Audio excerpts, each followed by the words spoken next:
పోరా బయటికి. నేను ఇంకా మ్యాటర్లోకి రాలా. నేను మీ అమ్మాయి ప్రేమించుకున్నాం. ఆ విషయం చెప్పడానికి వచ్చా. బయటికి పో.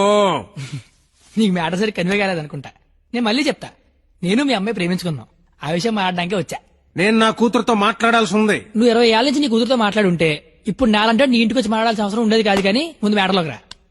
ఎలా నచ్చాడు వీడు నీకు? అది మేమే మాట్లాడుకున్నాం కానీ ముందు మన మ్యాటర్లోకి రా. మ్యాటర్ తేలేదాకా నేను ఎక్కడి నుంచి వెళ్ళను. ఏ మ్యాటర్ తేలాలి? ఎన్నిసార్లు చెప్పాలి సామి? నేను నీ కూతురు అది మాట్లాడడానికి. మేము వస్తాం బాబు గారు. అమ్మమ్మ మీరు కూర్చోండి. మీరు లేకపోతే మామగారు మాటనరు.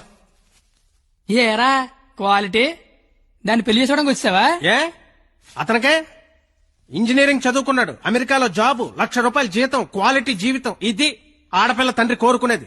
నువ్వు ఉన్నావు. నాకు 20 ఏళ్ళు వచ్చాకో అమ్మాయి నచ్చుద్దని, దానికో బాబు ఉంటాడని, ఆడికి లోక జ్ఞానం లేకపోయినా పర్లేదు ₹1,00,000 తెచ్చి అల్లుడు వస్తే చాలని నాకు చిన్నప్పుడు తెలియదు కదా మావా.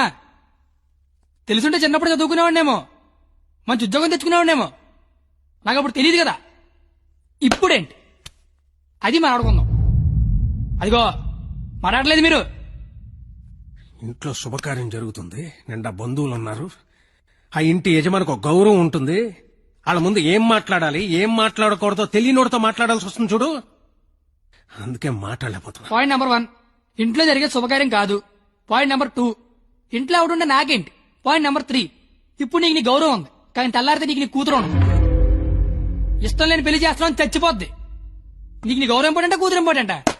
6 నెలల క్రితం పరిచయం నేనే నీ కూతురు గురించి ఆలోచిస్తున్నాను. నువ్వు గౌరవం గురించి ఆలోచిస్తాను సంబంధం ఏంటి ప్రాబ్లం ఏంటి? ఇంట్లో అరకలు కోడి మాంసం తెచ్చాను, వెళ్ళేసరికి మా నాన్న ఉంచుతాడే తినేస్తాడని చిన్న టెన్షన్. లేకపోతే వచ్చిన దగ్గర నుంచి నేను నీ కూతురు ప్రేమించుకున్నా మొర్రో అంటే మళ్ళీ నీ ప్రాబ్లం ఏంటి అంటావేంటి?